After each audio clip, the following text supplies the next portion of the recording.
साफ कहती है कि ट्रंप की टैरिफ नीति ने अमेरिकी उद्योगों को डुबो दिया है। इंपोर्ट ड्यूटी इतनी अधिक है कि अब अमेरिका में प्रोडक्ट बनाना पहले से कहीं मुश्किल और महंगा हो गया है। यही वजह है कि ट्रंप की समझदारी पर सवाल खड़े हो रहे हैं। भारत पर टैरिफ लगाने के बाद तो खुद अमेरिकी विशेषज्ञ बोल उठे कि ट्रंप को इकोनॉमी की कोई समझ ही नहीं है, क्योंकि जिसे सही मायनों में इकोनॉमी की समझ होगी वो अपने ही देश को मंदी की तरफ नहीं ले जाएगा। ट्रंप की नीतियों के कारण आज अमेरिका एक भयानक आर्थिक संकट से गुजर रहा है और इस संकट का असर सिर्फ घरेलू स्तर पर ही नहीं बल्कि अंतर्राष्ट्रीय संबंधों पर भी दिख रहा है। खासकर भारत के साथ रिश्तों में खटास ने ट्रंप की राजनीतिक स्थिति को और कमजोर बना दिया है। सोचिए जरा, एक तरफ ट्रंप भारत को कह रहे थे कि रूस से सस्ता तेल मत खरीदो, लेकिन दूसरी तरफ खुद अमेरिका अंदर ही अंदर रूस से ही एनर्जी डील की बातचीत कर रहा था। ये खुलासा होते ही ट्रंप की पोल खुल गई। अब अमेरिका के पास भारत को घेरने का कोई मजबूत तर्क ही नहीं बचा। यही वजह है कि ट्रंप अब रूस तेल के मुद्दे पर चुप्पी साधे हुए हैं और धीरे धीरे लाइन पर आते दिखाई दे रहे हैं। लेकिन मामला सिर्फ इतना ही नहीं है। ट्रंप के खिलाफ एक के बाद एक ऐसे कांड हो रहे हैं जिनसे उनकी साख गिरती चली जा रही है। पहला बड़ा झटका उन्हें उनकी टैरिफ नीति से लगा। ट्रंप ने जब आयात पर भारी भरकम टैरिफ लगाया तो उन्होंने दावा किया था कि इससे अमेरिकी खजाना भर रहा है और देश की अर्थव्यवस्था मजबूत हो रही है, मगर हकीकत इससे बिल्कुल उलट निकली। ग्लोबल रेटिंग एजेंसी मूडीज की ताज़ा रिपोर्ट ने ट्रंप के सभी दावों की हवा निकाल दी। मूडीज के मुताबिक अमेरिका गंभीर मंदी की कगार पर है।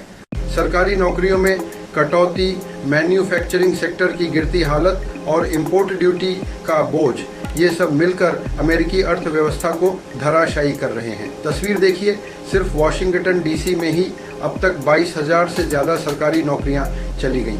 अमेरिका का मैन्युफैक्चरिंग PMI यानी परचेसिंग मैनेजर्स इंडेक्स घटकर 38% तक आ चुका है।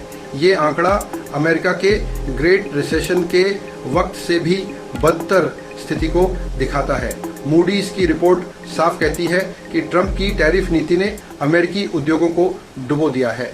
इंपोर्ट ड्यूटी इतनी अधिक है कि अब अमेरिका में प्रोडक्ट बनाना पहले से कहीं मुश्किल और महंगा हो गया है। यही वजह है कि ट्रंप की समझदारी पर सवाल खड़े हो रहे हैं।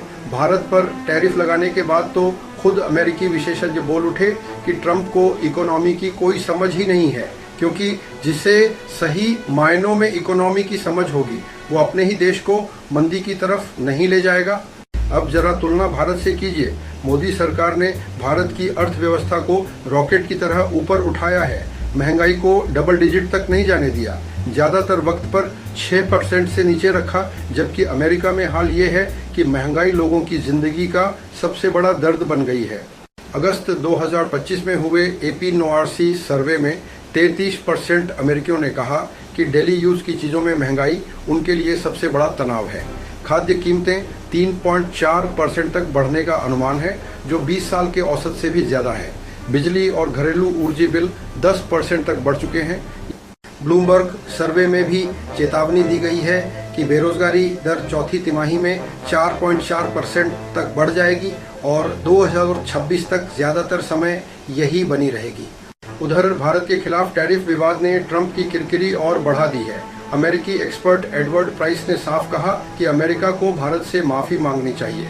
भारतीय मूल के सांसद अरोक खन्ना ने भी ट्रंप की नीतियों पर हमला बोला और कहा कि ईगो के कारण 30 साल में बने भारत अमेरिका संबंध बर्बाद हो रहे हैं। पूर्व अमेरिकी NSA जॉन बोल्टन और जेक सलिवन ने भी माना कि ट्रंप की नीतियों ने अमेरिका को रणनीतिक नुकसान पहुंचाया है।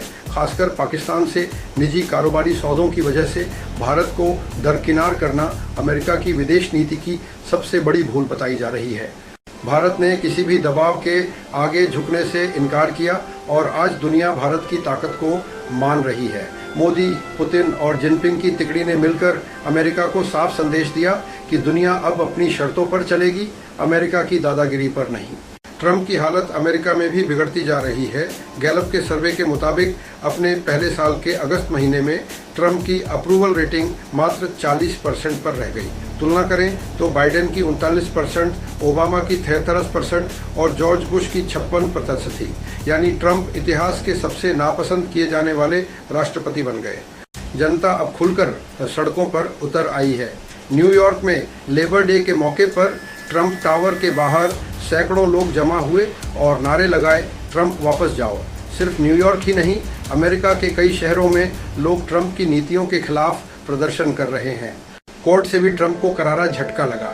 सैन फ्रांसिस्को की अदालत ने कहा कि प्रदर्शनों को रोकने के लिए नेशनल गार्ड और अमेरिकी मरीन की तैनाती अवैध है। कोर्ट ने साफ कहा कि ट्रंप ने सेना का गलत इस्तेमाल किया है। यानी अब कानूनी मोर्चे पर भी ट्रंप की मुश्किलें बढ़ रही हैं।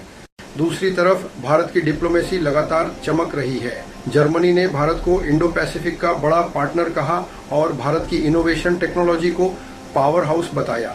फिनलैंड के राष्ट्रपति ने चेतावनी दी कि अगर भारत से सम्मानजनक दोस्ती नहीं की गई तो ग्लोबल वेस्ट की हार तय है। एससीओ की बैठक में मोदी, पुतिन और जिनपिंग की मौजूदगी ने पश्चिमी देशों में बेचैनी और बढ़ा दी है। फिनलैंड के राष्ट्रपति ने साफ कहा कि इस बैठक ने याद दिला दिया है कि वर्ल्ड ऑर्डर बदल रहा है और ग्लोबल साउथ अब मजबूत हो रहा है। यानी साफ है कि नरेंद्र मोदी ने पिछले 10 सालों में भारत की जो छवि बनाई है उसका असर पूरी दुनिया देख रही है। भारत में निवेश की लहर बढ़ रही है, ग्लोबल पावर शिफ्ट हो रहा है। और ट्रंप, उन्होंने सोचा था कि भारत पर दबाव डालकर, टैरिफ लगाकर और दादागिरी दिखाकर फायदे उठाएंगे, लेकिन आज वो खुद अपने ही जाल में फंस गए हैं। उनकी इकोनॉमी संकट में है, जनता गुस्से में है, कोर्ट से झटके मिल रहे हैं और दुनिया भारत के साथ खड़ी हो रही है।